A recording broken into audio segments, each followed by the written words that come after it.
रब्बुल मशरिक़ैनि व रब्बुल मग़रिबैनि फ़बिअय्यि आलाइ रब्बिकुमा तुकज़्ज़िबान।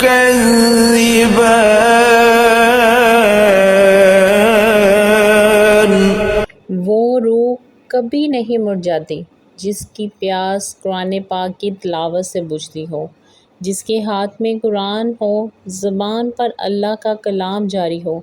ना वो दिल बेसुकून हो सकता है और ना ही वो इंसान कभी भी खाली हाथ रह सकता है। जब आपका दिल दर्द से भर जाए और आँखों में आंसुओं की कतार जारी हो, तो उस रब से चुपके चुपके बातें कर लिया करो। वो जानता तो सब है, बस आपसे सुनना चाहता है। कुरान पाक की तिलावत ना की जाए, दिन का आगाज़ इसके बगैर कर लिया जाए तो दिल सारा दिन बोझल सा रहता है। ये कुरान पाक मुझे मेरे हस्बैंड ने इस घर में सबसे पहला तोहफ़ा दिया था। उसके बाद जैसे दिन का आगाज़ हुआ, एज़ यूजुअल आज हम लोगों ने नाश्ता नहीं किया, क्योंकि बस इंसान का कभी-कभी दिल करता है किसी के सिरे चढ़ने को। तो सिरे मैंने किसके चढ़ना था, बस ऐसे दिल ही नहीं किया करने को नाश्ता। तो बच्चों ने सिर्फ़ दूध वग़ैरह पी लिया था और वो लगे हुए थे मस्तियों में खेलने, तो मैंने सोचा कि आज अपने बेड को ना अपनी शक्ल दिखा ही दूँ। ये असल में क्रोम बहुत कम यूज़ होता है, तो ज़ाहिर बात है कि अगर कोई चीज़ डेली रूटीन पे यूज़ हो तो वो गंदी भी होती है और वो डिस्टर्ब भी थोड़ी-सी होती है, तो फिर हमने उसको मैनेज करना होता है। लेकिन मैं ऐसा करती हूँ कि चेंज तो नहीं की, मैंने बेडशीट काफ़ी दिनों से काफ़ी दिन ही गुज़र जाते हैं, लेकिन मैं डेली उसको झाड़ के ना दोबारा से अच्छे तरीके से बिछा देती हूँ। अच्छा, ये जो बेडशीट आप देख रहे हैं ना, ये मैंने ऑनलाइन परचेज़ की थी। मेरा कभी भी ऑनलाइन के बारे में एक्सपीरियंस ठीक तो नहीं रहा है, लेकिन ये जो बेडशीट मैंने गुल अहमद वालों की मरकज़ ऐप के थ्रू मँगवाई थी ना, ये बहुत ज़बरदस्त रही है। इसका स्टफ़ बहुत अच्छा रहा है, इसका कलर बहुत अच्छा रहा है और इसका साइज़ बड़ा कम्फ़र्टेबल था। तो बस यकीन आ गया थोड़ा-थोड़ा ऑनलाइन वालों पे, ऑनलाइन ये जो चीज़ें सेल करते हैं उन पे। तो यहाँ पे मैंने बेड को बिल्कुल ऑर्गेनाइज़ कर दिया था, सफाइयाँ भी मेरी तकरीबन कंप्लीट हो गई थी। ये लैंप बस मैंने शौकिया मारने के लिए थोड़ी देर के लिए जलाया और कोई मकसद नहीं था। इसके बाद अभी दिन का आगाज़ ही तकरीबन हुआ था, तो कुछ गेस्ट आ गए थे हमारे घर। गेस्ट मेरी कोलीग्स थी। तो जैसे ये हमें समर्स की हॉलीडेज़ मिली हुई थी, इसमें कुछ 4 से 5 दफ़ा हम कोलीग्स आपस में मिल चुके हैं। हम आपस में असल में हमें प्यार ही भरा है। तो कुछ कोलीग्स पहले मिल गई थी और कुछ आज आई थी, तो फिर मैंने अपने हस्बैंड को कहा कि मुझे थोड़ा-सा सामान बाहर से ला दें, और वो रिफ़्रेशमेंट की चीज़ें लेने गए थे, लेकिन मैंने उनको साथ ही बता दिया था कि मैंने उनके खाने का भी बंदोबस्त करना है, तो फिर आप सारा सामान एक दफ़ा ही ले आइएगा। क्योंकि ये जो बंदे होते हैं ना, बंदे शौहर, इनको एक से दूसरी दफ़ा जब भेजो ना, चिढ़ चढ़ जाती है इनको। ये नहीं है कि वो पैसे लगाने से ग्रेज़ करते हैं या वो थोड़ा-सा कंजूसी दिखाते हैं, ऐसा नहीं है। लेकिन बस वो एक दफ़ा चले जाते, दूसरी दफ़ा जाना ज़रा उनको मुश्किल लगता है। तो ज़ाहिर बात है, जो बंदा एक दफ़ा गया है, अगर हम उनसे सारी चीज़ें बताएँगे, वो सारा कुछ तब भी ले आएगा।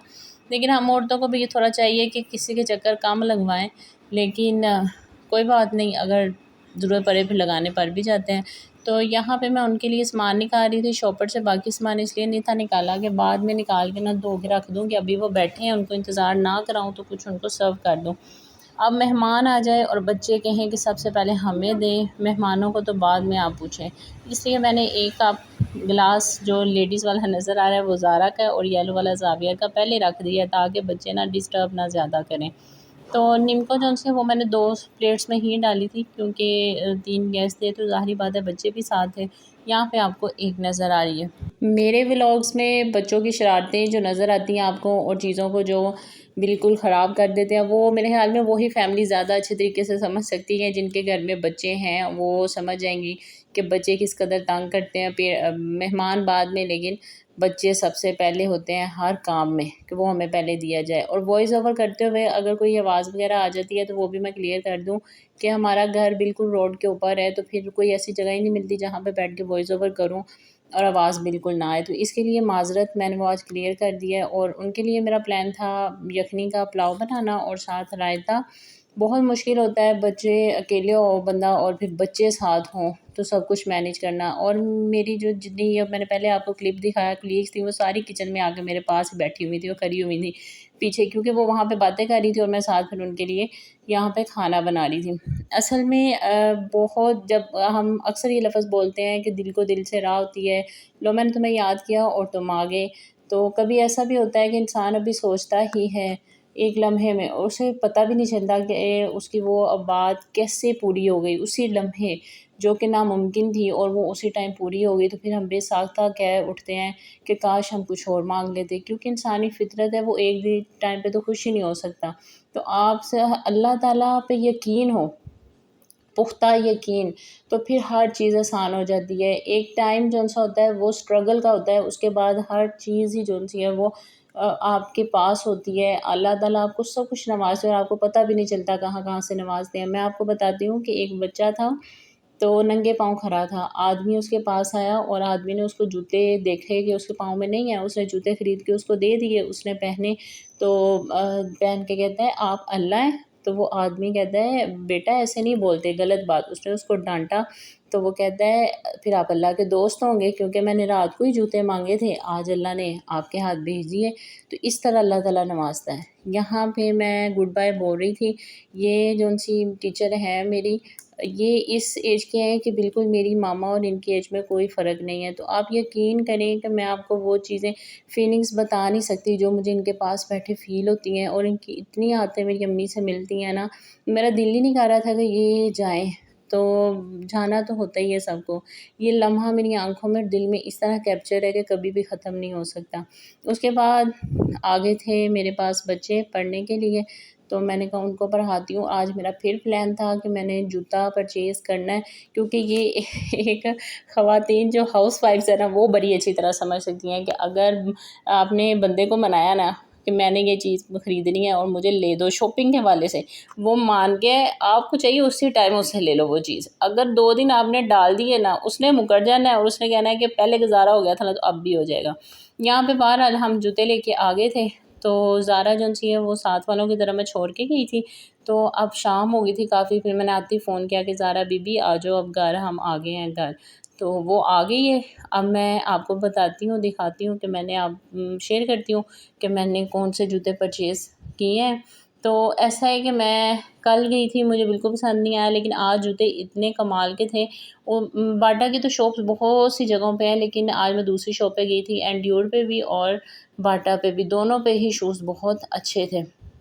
दिल कर रहा था सारे ले लो, हालाँकि मैंने 2-3 दफ़ा जूते पैक करवा के, लेकिन अपना बजट भी तो देखना होता है ना। अब मैं तो एक जूते का मना के लेके गई थी। ये वाला जूता मैंने सबसे पहले पसंद किया था, जो मुझे बहुत पसंद आया था, तो मैंने यही लेना था। लेकिन मैं आपको बताऊँ कि हस्बैंड कौन-सा शौहर है जिसका दिल नहीं करता कि उसकी बीवी जो-सी सज-सवर के रहे, हर चीज़ उसको मिले और बीवी उससे राज़ी रहे। मेरे ख़्याल में कोई ऐसा शौहर नहीं जिसका दिल ना करता हो। तो मैंने तो एक ही जूता ये एंड्योर वालों का लिया था, तो मेरे हस्बैंड को दूसरा जूता पसंद आ गया, तो उन्होंने कहा वो भी ले लो। अच्छा, उस जूते का ये है सीन था कि पिछले साल मैं बाटा की शॉप पे गई थी, तो ये जूता इतना एक्सपेंसिव था वहाँ पे, तब मेरी मेरी इतनी कैपेसिटी ही नहीं थी, बजट ही नहीं था कि मैं इसको परचेज़ कर पाती। लेकिन ये मैं तब भी पकड़ के इसको, जिस तरह अब मैं आपको दिखा रही हूँ ना, इसको मैं तब भी इतने अच्छे तरीके से चेक करती रही हूँ, देखती रही हूँ। मेरा बड़ा दिल था इस जूते को मैं लूँ, लेकिन ये मेरी रेंज से बाहर था, मैं इसको ले नहीं सकी। लेकिन आँखों में था कि या अल्लाह, मुझे तो इतना दे कि मैं ये ले सकूँ, मैं क्यों किसी की तरफ देखूँ। तो आज मैं गई तो इस पे थोड़ा-सा डिस्काउंट था, तकरीबन कोई 500 लेस था। तो आज मैंने ये परचेज़ कर लिया, क्योंकि अल्लाह, आपको तो अंदाज़ा ही नहीं होता अल्लाह ताला आपको कैसे नवाज़ते हैं। तो मैं आज इतनी खुश थी कि ये देखें, मैं तो भूल गई थी, लेकिन अल्लाह ताला को याद था कि इस बंदी ने ना मेरे से फ़लाँ टाइम पे ये जूता माँगा था, ख्वाहिश का इज़हार किया था, आज ये जूता मेरे पास आ गया। तो इसके बाद रात काफ़ी हो गई थी, हमने तो वही दोपहर का खाना-शाना खाया था फ्रेंड्स के साथ। तो इसके बाद मेरी नेबर्स की तरफ से ऐसा है कि मैं कुछ बनाऊँ तो उनको लाज़मी भेजती हूँ, और वो भी कुछ बनाएँ तो मेरी तरफ लाज़मी भेजते हैं। तो ये उन्होंने मेरी तरफ भेजा है। अब ऐसा है कि मेरे ख़्याल में हर घर में ये सीन है कि जब भी कोई चीज़ कहीं से आती है, तो ये सबसे पहली प्रायोरिटी होती है कि मैं पहले चेक कर लूँ कि इसमें क्या है, क्योंकि अगर ये फ़ेवरेट चीज़ होगी तो ज़ाहिर बात है पहले वो खुद खाएगा, बाद में किसी को बताएगा ना कि ये चीज़ तुम भी खा लो। तो ये चने वाले चावल थे, बहुत अच्छे बने थे, बहुत टेस्टी थे। तो मैं ये देख लें बाहर ही खड़ी हो के ना तो देखने लग गई हूँ कि क्या है क्या नहीं है। तो मेरे व्लॉग्स आपको कैसे लगते हैं मुझे कमेंट सेक्शन में ज़रूर बताया करें और गाइड्स भी मुझे किया करें। खुदा हाफिज़।